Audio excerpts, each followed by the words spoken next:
You open that. She fit in here. I mean, she's in there. Oh, she's in there.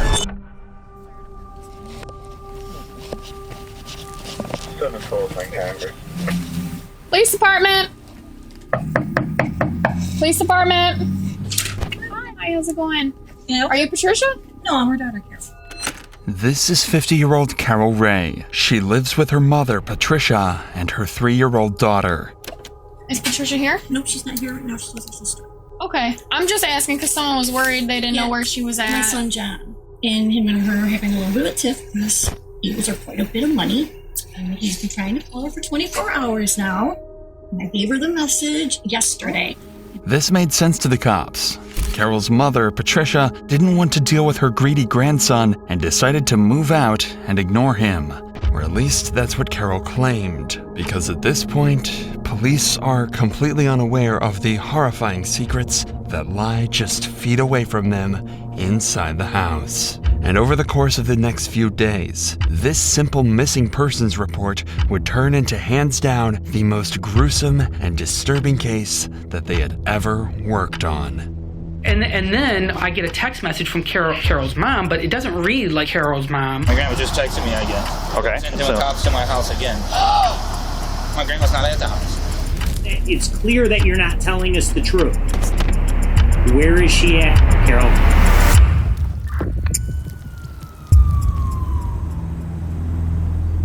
Following the interaction with Carol the previous night, John would call the police again, slowly becoming more concerned that something had happened to Patricia.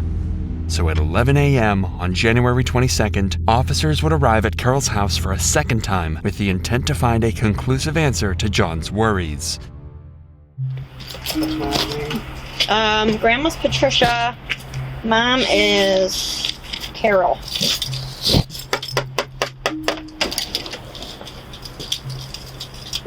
Hi. Are you Carol? Yes. Is Patricia here? No, she's not. She's getting her B12 shot or something like that with Dr. Positive. It's not written down anywhere in here? Maybe on, no, she writes down on this Dr. T on the old calendar. This little girl. This is my daughter, Allison, her granddaughter. Hi. Oh, okay. Does she live here with you? Yeah, we live together. Your grandma? Yeah. Or your My mom? mother. Sorry. Yeah, she's been staying over at her sister's house for a couple of days because we just got diagnosed with pneumonia and got home from the hospital. I had diverticulitis that ruptured.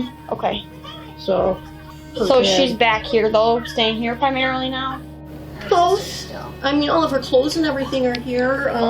She came by yesterday, and she was here not last night, but night before last, and she was here yesterday until about 5 p.m. and picked up her medications and a fresh change of clothes and stuff like that. Okay.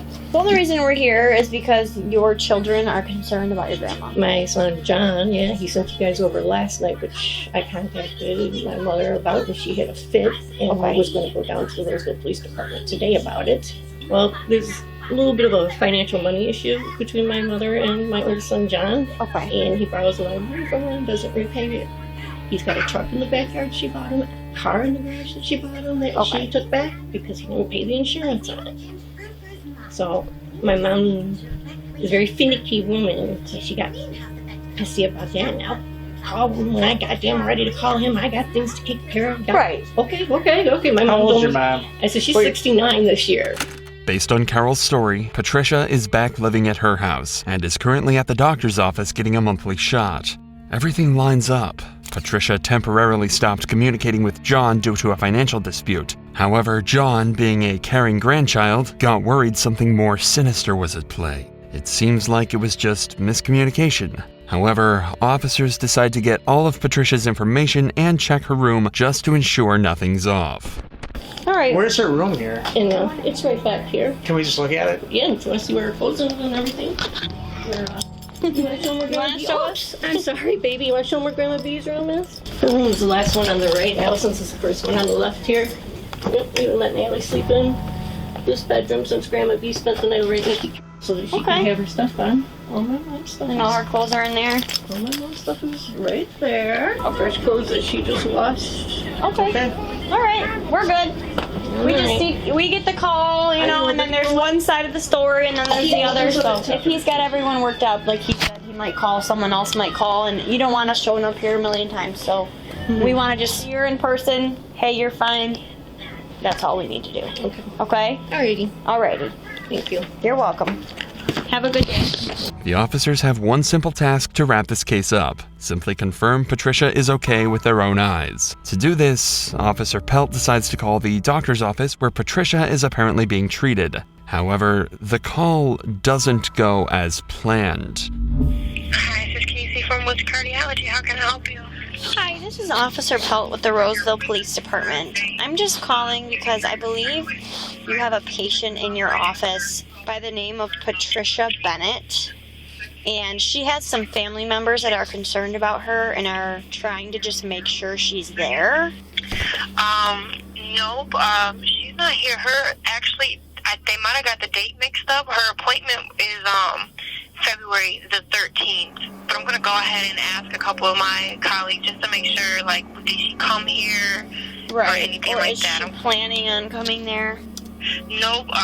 She's not supposed to be in today. Nobody's seen, like, she hasn't come in yet or anything like that, but we can watch out and contact you. Suddenly, things are starting to misalign. John insists that he thinks Patricia is missing, and now the only person living with her is lying about her current location. Something is definitely not adding up, so officers decide to speak to John again to further investigate the strange situation.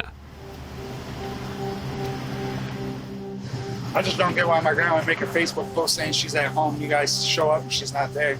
And that was literally 2 minutes ago. As soon as you pulled away, she texted my dad that. There may be other circumstances that we're not aware of, or the family's not aware of. I'm hoping I just have a pissed off. So what your expectation is that this woman here who's your mother, Yeah. is hiding your grandmother from you? Yeah, For what reason? for months. She's trying to take the money from her that you think is entitled to It's not you? even about No, that. no. Look, our Okay, grandma I don't know. raised us, No. You know? Your grandmother, what? Our grandma raised us. She's Raised you? like our Okay. mother.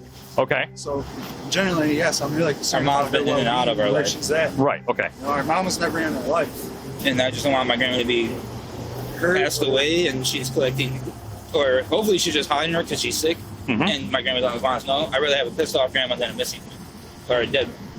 Well, if she's dead, then, I mean, if she's got a body hiding somewhere or has done away with her, I mean, and then trying to collect Social Security or whatever she receives, I mean, that takes some effort. My grandma has fraudulent Has police charges reports on against her. her. Yeah, police reports on her. When was it done? A couple of years ago. Yeah. A couple years ago? back. Okay. And what happened to those charges?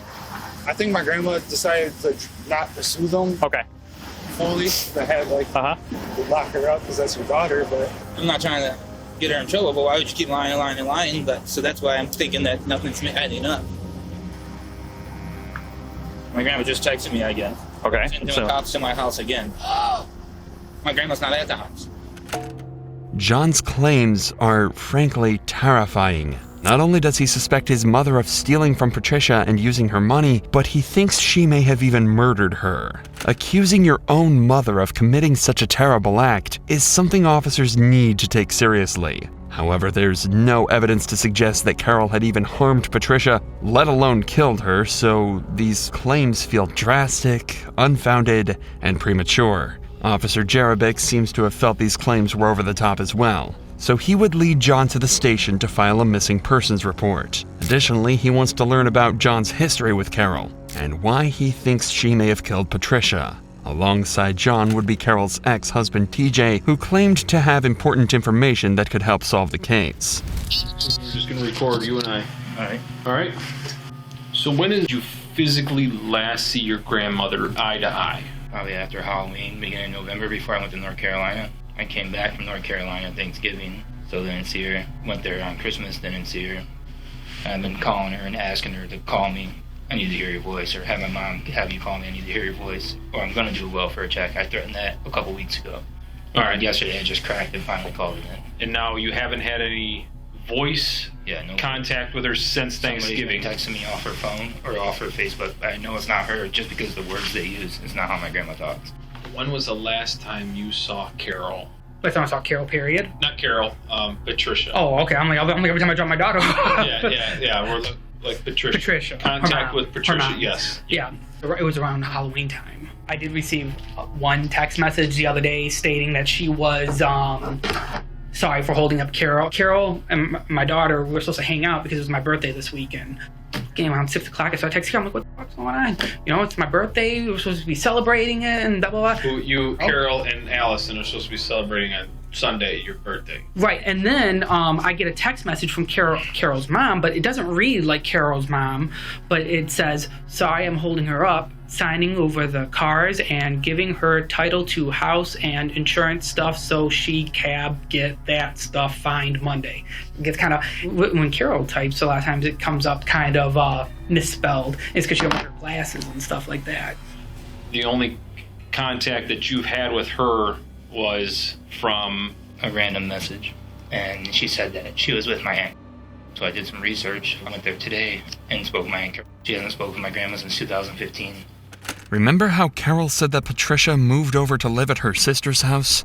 Is Patricia here? No, she's not here right now. She's with her sister.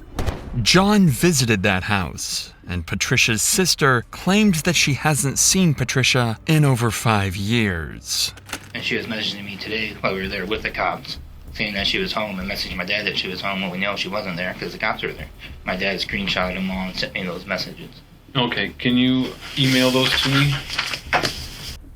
One thing I do know, and I mean, in this type of situation, I would hope it's more true than it is the other, is I've known Carol since I've been 20. I mean, like, bold-faced, like, you can show her, like, here's a picture of you, and I have. Here's a picture of you doing this, and da-da. It's not me. I mean, so she's always been a chronic liar, especially when she's off her meds. Because she does take lots of medicine, longer than I think even we were together. I mean, I'm sure you can get her list of medicines that she was taking, but I guess she lost her therapist, so she has not had medicine for the last couple months. And when that happens, things get kind of wonky with her. Any other conversations? I've been calling the house phone, social media, off of like Messenger, calling her that way, texting her, nothing. And then on 12th of January, my mom texted me off her phone saying, Grandma B is sleeping, getting over pneumonia here. I was like, have her call me. I need to hear her voice. She never does this. She always calls me. And there was no response.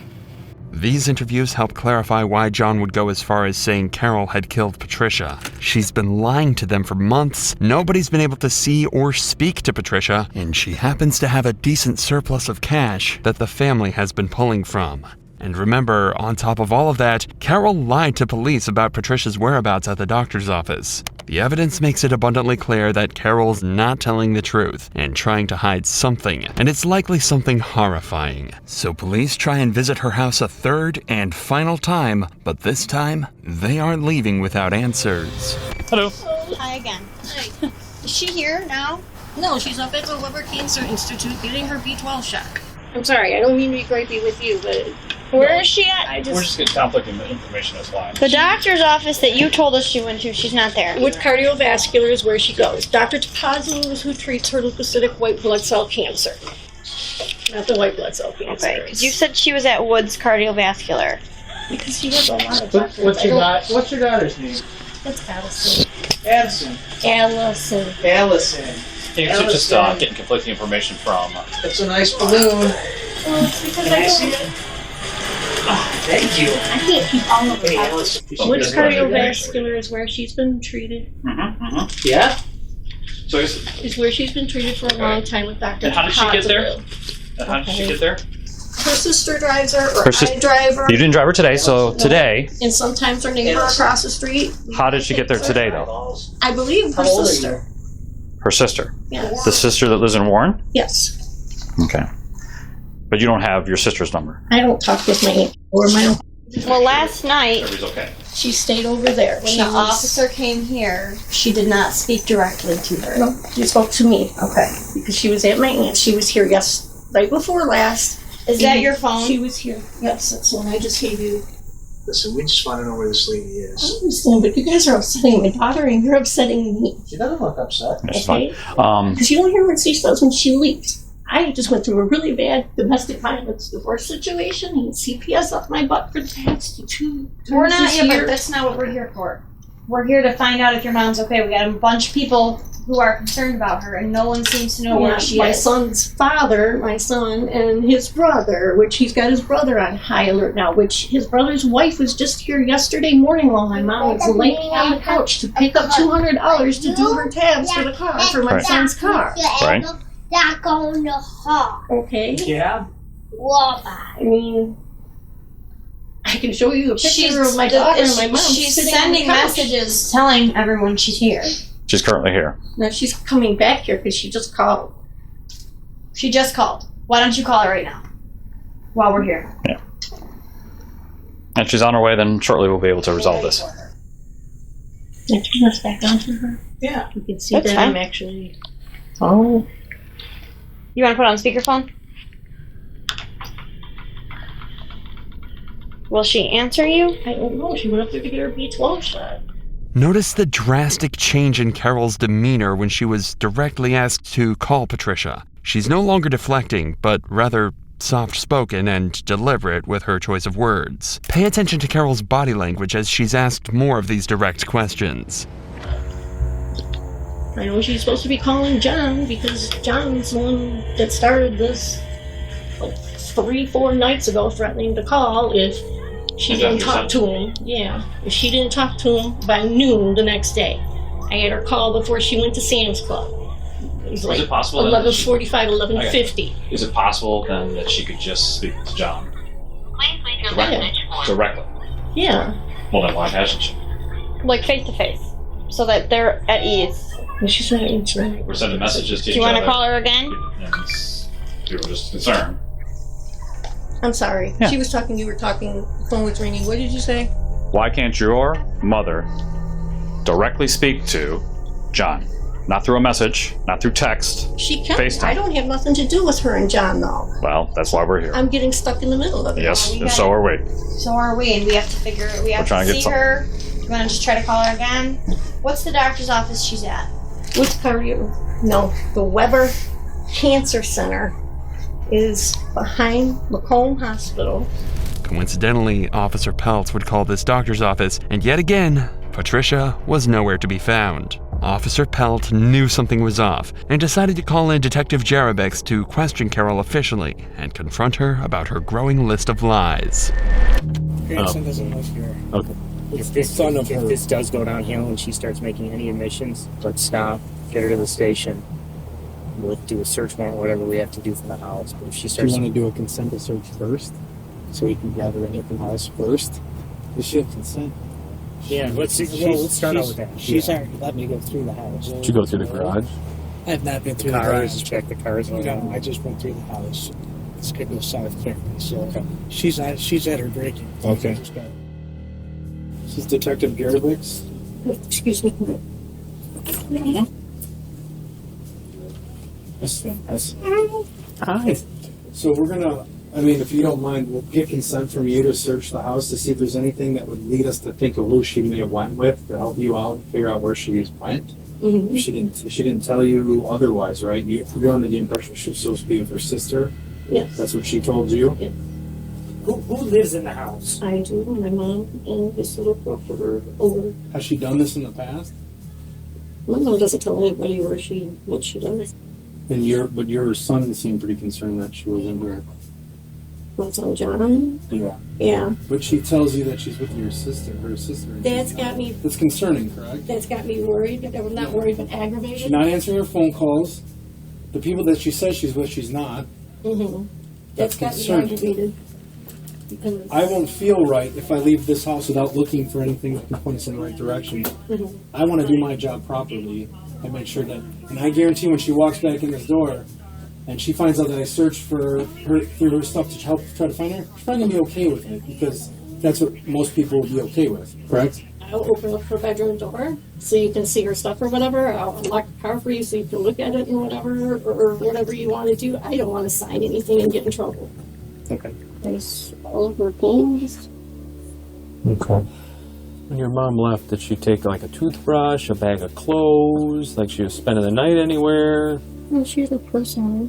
And her coat and boots. Yeah, does she normally sleep over people's house without, Well, she does. She did this time. And she has in the past. Puzzles, so right? she does have, She's doing. obviously, medical issues. Oh yeah, she's had medical issues for a while. She takes What I'm medication. saying is that that's also, when we're looking at somebody being missing, it's concerning because anything can happen. She's had COPD, she's had a stroke already. You understand, she's out there. You don't seem very concerned. I'm more concerned for your mom than you are. I am concerned. I've talked to her and seen her in the past 24, 48 hours. But now I'm frazzled because she's lied to me about talking to my, and I don't know why she would do that. So, I mean, we're concerned because your mom left, but she didn't even pack a bag to go, you know. For an overnight, she normally won't. Even when she came out to my trailer that I was remodeling up on Hall Road. So for like an overnight, you don't pack like just a toothbrush, a change of clothes, underwear? Have any teeth? Obviously, something's going on here. We're fairly certain something's going on. We need to start fresh, and we need to tell you. We need you to tell us exactly what happened. your story's not adding up. Your story doesn't add up. Goes through it very quickly. You're extremely nervous. Well, yeah, I had the police here last night and today. Yeah. Carol, obviously, something probably happened to your mother, right? You know something that you're not telling us. That's apparent to us. We're trained investigators. We know when something's not right and something isn't right. You have many people outside of you that are concerned about your mother's whereabouts. Where is she at, Carol? I don't know, because she honestly said is what she told me when she left here. The detectives haven't cracked Carol yet, but they're extremely close. If they can get verbal consent to search the property, they may be able to find clues to further solve the case or get Carol to reveal more information. All right, listen to me. A few things. You're lying a lot, okay? I'm now at a point where I don't believe anything you're saying, okay? I've now confirmed another part of your story that's wrong. So you need to come clean now. Let me know where your mother's at. If she's in this house or in your garage, that she passed away from natural causes or whatever it is, and you didn't want to do anything because maybe you needed some extra money for Social Security or whatever it is, we can get through it. But right now, what you're doing is you're hiding somebody who's possibly dead, okay? Absolutely not. Carol, she hasn't been in this house in 2 months, 3 months. She has. She's got dirty clothes in the laundry room. She's got clean clothes hanging right there. What does that have to do with anything? That's neither here nor there. What's going on? What's going on in your life? Her hair that brush we is have to in the be bathroom. Yeah, that's odd because she left for the night. Wouldn't she want to brush her hair in the morning?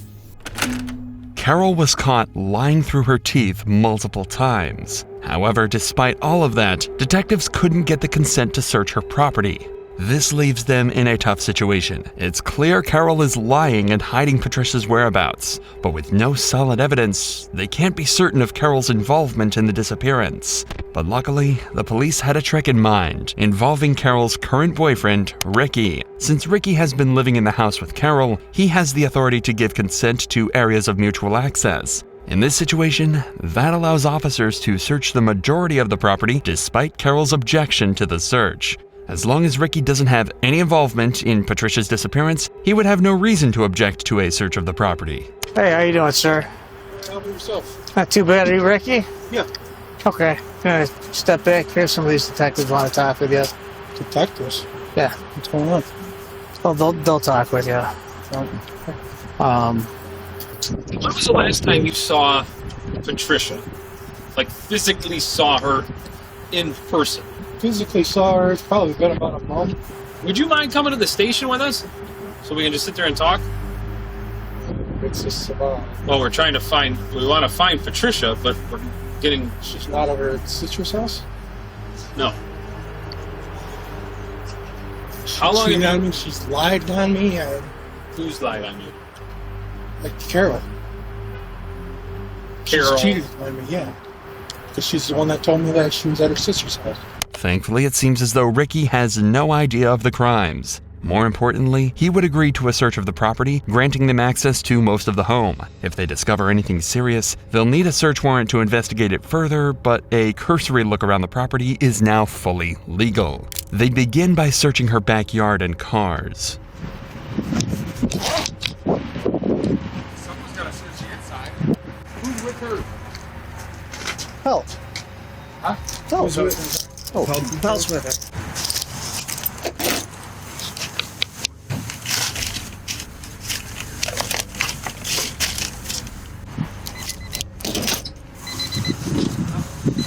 Huh? Supposed to be my...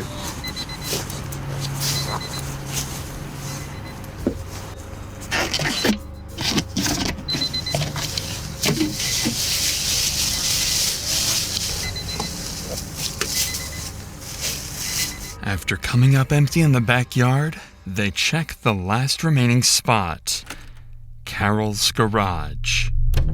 Boyfriend's here.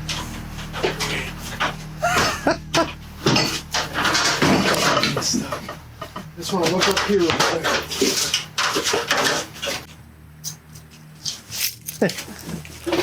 You open that?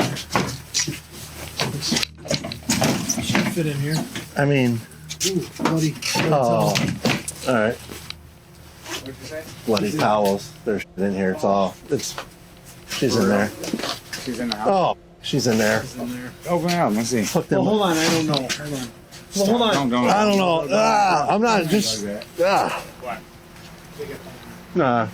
I don't know. He's looking. He's looking at... Nah, nothing. I think I opened up that grave bin and it's full of bloody towels. And it stinks like a dead body. Are you kidding me? Swear to God.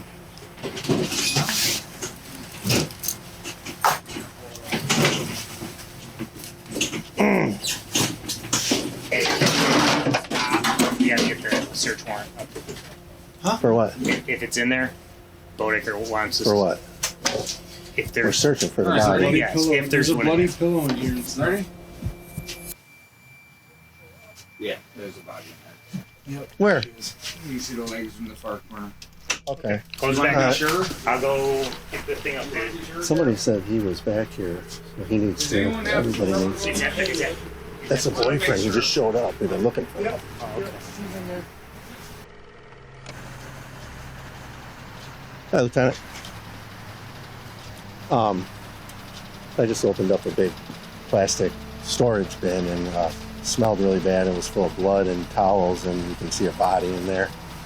So that's kind of where we're at. All right. We hook her, bring her in. What about Everybody was saying, the brothers, we need to find out what they were telling officers, because they were saying he was like in the back there yesterday. He was coming and going. Somebody might have seen. There is Yeah. still moisture on the top of that. I open it and there's still moisture on the top, so that's not been in there long. And they were somebody we got to talk to over there. They said, yeah, the door was open yesterday and he was coming and going, and then all of a sudden his car was gone. This dude? Whose boyfriend is it? This is the girl in Carol's. The daughter. I say we bring him in. Yeah. Not only had they found Patricia's deceased body in the storage bin, but the body still wasn't dry, meaning the murder couldn't have been more than 2 months ago as John originally suspected. This terrifying scene couldn't have made the truth more clear. Carol Rey had killed her mother and had been covering it up for weeks. However, she may not have been the only one involved in this. Ricky had been staying at the house for months now, and the cops believe he had to have known about the murder if he'd been living beside it the entire time. With this in mind, police place Carol under arrest immediately and detain Ricky too. Carol, go ahead and stand up for me. Your Uncle James got your back, okay? Think you know why we're going, but I suggest you think about what you need to tell us, okay? Which one's anything? Any weapons I need? No. I might have my knife on me over there. Following Carol and Ricky's arrest, both would sit in a jail cell while they waited for detectives to arrive at the station. Multiple hours later, they would bring Carol in for her first interrogation. Obviously, Carol, we're here to talk to you about what's going on here. The further we let this keep rolling, the further it's going to get without you being able to, shed some light on this, okay? The goal for this interrogation is not to get Carol to confess, because she obviously did it, but to determine a motive and figure out if Ricky was also involved. If I say something and it comes out wrong or something like that, I don't want it used because it was an accident. I'm doing her, so if I explain the process. If you explain the truth, then it will come out as the truth. I don't believe so. I can't give you advice, but if you want to tell your story, you can tell it how it is. I don't have to ask you any questions. If you want to get it out, you can do that. At the same time, once I tell you your rights, if you don't want to talk, you don't have to talk. That night, we were sleeping between 1 a.m. and 4 a.m. in the morning, and I heard loud banging. My daughter and I were sleeping in my room in the back, and my mom was sleeping on the couch. Anyway, there was a big crash, and it sounded like someone was breaking through the glass window or breaking down the door in the living room. I grabbed my gun. I went running down the hallway. I had my finger on the trigger like an idiot. But I went, not running, but walking fast down the hallway. And I hit with my right foot to the in my hand like this, and it went off. Doing thing when I shook her shoulder, and then I heard gurgling. And I screamed, "Mom!" and pulled her on the floor, and I noticed that she had blood coming out of her mouth. But I thought somebody had broken the window or something like that. There was a huge, loud crash. If a suspect is highly emotional when recalling an event, they will often have trouble remembering certain details in that moment. You'll often notice the suspect unable to form full sentences and stuttering in their speech. But Carol shows none of this. While crying, she manages to form a detailed timeline of how she killed Patricia. This implies that her story of events may be inaccurate, and the murder wasn't a mistake like she claims. Now that they've heard it, however, the detectives would be able to search for evidence that explicitly countered this story, and that didn't take them long at all. The very next day, they brought Carol back out of her cell and into the interrogation room again. Throughout this interview, see if you can spot the information that the detectives found specifically for this conversation, and watch how they use it to break her story apart. Going off of what you said yesterday, I know you said you're walking down the hallway, rather quick, you heard a noise, get the gun in your hand, the Ruger. You're walking, the owls right there, you tripped, you used your finger on the trigger, and the gun went off, correct? Okay. You saw your mom bleeding, and then, I thought you said you saw it coming out of her mouth. Right away, I went on, and it freaked me out, and I dropped it, and I screamed out, and it really I don't know much better. I shoulder to call her name. I called her name. She was just back, and it was gurgling sound, and it was something trickling out of my mouth. The cops are clearly trying to come across as understanding and compassionate to Carol, but if their main goal was to make her feel comfortable, they wouldn't have sat her in the corner of the room and positioned themselves between her and the door. They want to eventually make her feel so cornered and pressured that she lets go of the truth. So for now, this nice guy demeanor is a complete act for the detective to build rapport, as he tries to get her to talk as much as possible. So after that happened, obviously we found your mom in the container in the garage. Now, obviously my concern is kind of understand how she got there, but you gotta explain to me, because to me it seems with your back and everything that you could do this by yourself. So can you walk me through? I understand, obviously, panic, everything sets in, you're freaking out, and it's your mother you love, right? And so, baby was waking up. Okay, can you kind of walk me through the minutes after all that happened? Let me ask you this, was Ricky there that night? What? You don't have to give them if you don't want to. Okay. Remember, an important part of this interrogation was to figure out if Carol's boyfriend Ricky was also involved to any extent. At the moment, Carol is claiming that he wasn't on the scene at all, as they'd recently had a number of arguments. The cops would have a chance to interview him later on, but for now, there's one question regarding him that they just can't seem to get their heads around. So Allison was sleeping with you, Ricky wasn't there. Fence was off. Here's the baby waking up. What happened next? Did you leave your mom on the couch? Did you move her somewhere else? I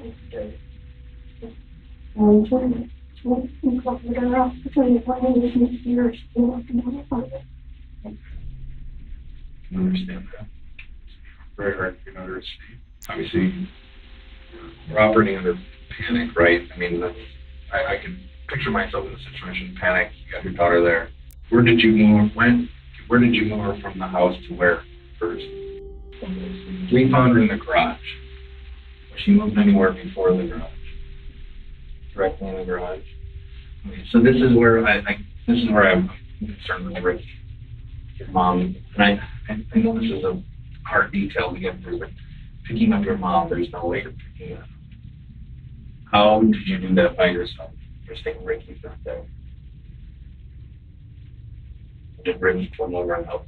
Did you have him help you move? Are you afraid to tell us? Are you afraid of Ricky? You don't have to be afraid. You don't have to be afraid, I promise. You're scared, aren't you?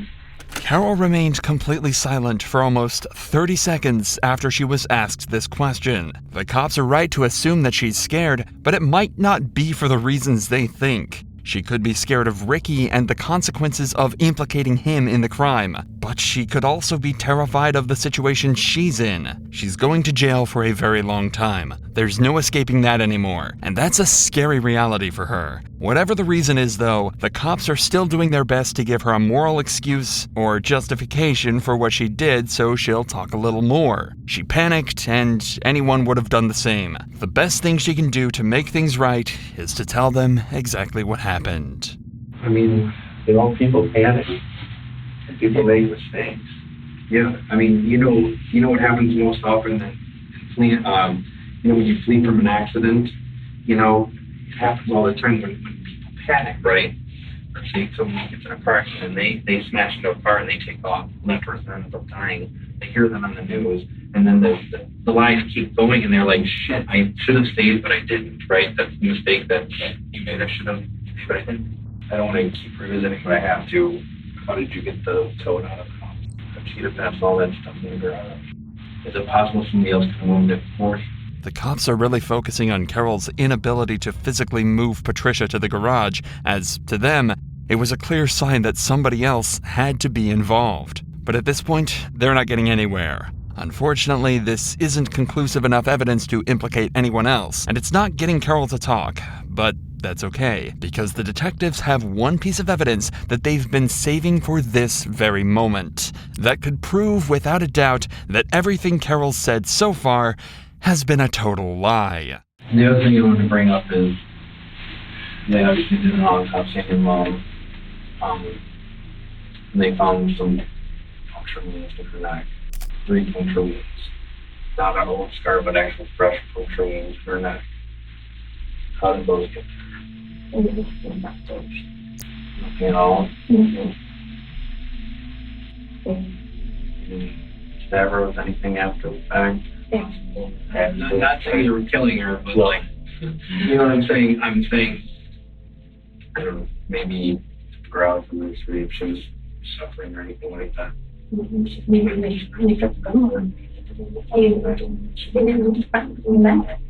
Because here's what I don't want to get caught up. Is that once they tell us exactly how deep they were, if it was a cause of death or contributed to cause of death, it can be really bad. So we have to get everything out here now to try to do something with those wounds that don't cause those wounds or anything like that. So I want you to think right now, what could have possibly caused those puncture wounds in her? I don't know if she had testing or anything like that. I didn't hear anything like those wounds for her. Preliminary, it looked like knife wounds. Fresh, like fresh, but like a puncture at the end of a knife there or something. A gun accidentally going off and killing someone. Unlikely, but believable. But 2 fresh, deep knife wounds that Carol hasn't mentioned a single time? It's going to be extremely hard to explain this one away. Not only does this imply the murder was completely intentional, but the fact that Carol hasn't mentioned it means that she knew that was the case and wanted to try to cover that part up. Again, I don't want to put words in your mouth, don't want you to implicate anybody that's not implicated. That'll get you in more trouble. That'll get you in more trouble. So as we sit and investigate and continue to investigate in the days and weeks, months to come, more things are going to come out. I'm pretty certain of it. To Brett know eventually what happened. Not to my knowledge. Does Brett know your mom was in that? And Not that I know of. I didn't tell him. Say anything to you that would lead you to believe that he knew? Did you actually not have a mistake? Did you actually mean to kill your mom? Oh, I did not mean to kill my. Well, I'm not saying that. That's what I'm saying. I'm saying, do you understand where, when these things can't be answered, that's kind of odd. I don't know how that happened. Can I ask you this? What's going on in the control? Did you freak out after you shot her and she was still breathing and you wanted to make sure that at this point it's no good for her to be like this? Absolutely not. I wouldn't know. Absolutely not.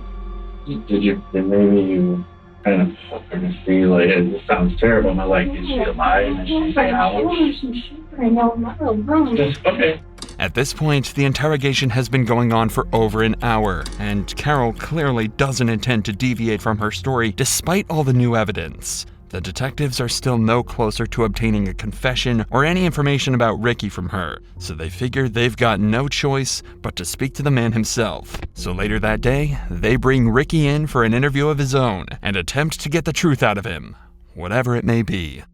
Do you have any idea what's going on? No, I don't. You have no clue. Somebody at the house said something about Patty is not at her sister's house where Carol was telling me that she was at. When was the last time you physically seen Patty? You guys call her Patricia? Yeah, Patty, Patricia. I don't call her Patty. I physically seen her about, I think it was like a month and a half ago. It was before Thanksgiving. How often do you stay at the house during time of this? Every day. I've been there except for, if it was like the 8th and 9th, I went home to my mom's house. So you've been staying there every day? Yeah. Already, Ricky is being much more open and giving much better answers to all of the detectives' questions. He also seems exceedingly calm and as though he's just trying to help the officers out. Right now, he definitely isn't coming across as a murder accomplice or blackmailer, but there's still plenty of time for the cops to catch him out. What about Carol? Does she work? Does she have a job? Does she go anywhere? What does she do with most of her days? Most of her days, keeping Allison busy, cleaning the house, doing what she can. She needs some major surgeries.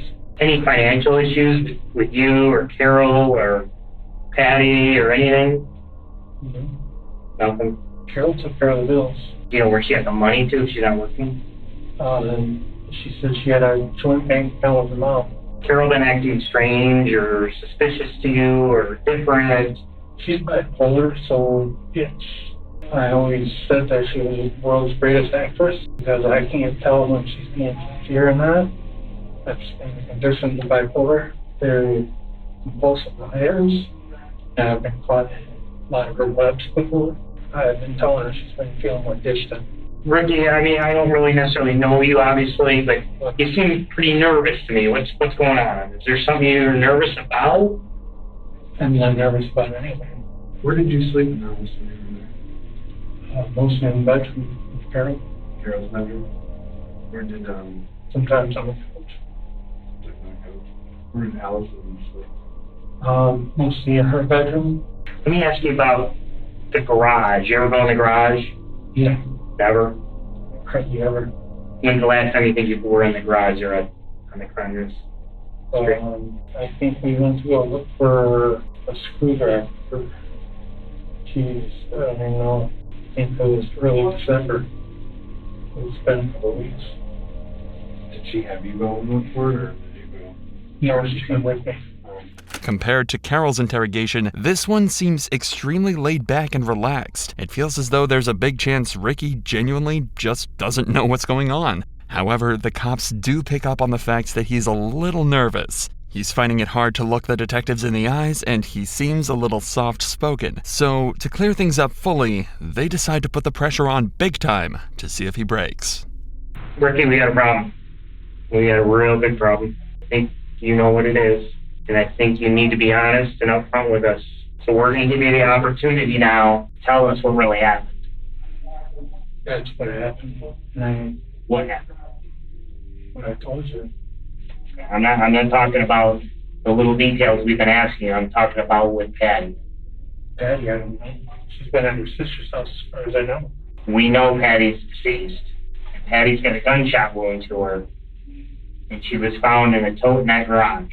So you have to tell us everything you know so you don't implicate yourself anymore than Because here's the thing, Ricky.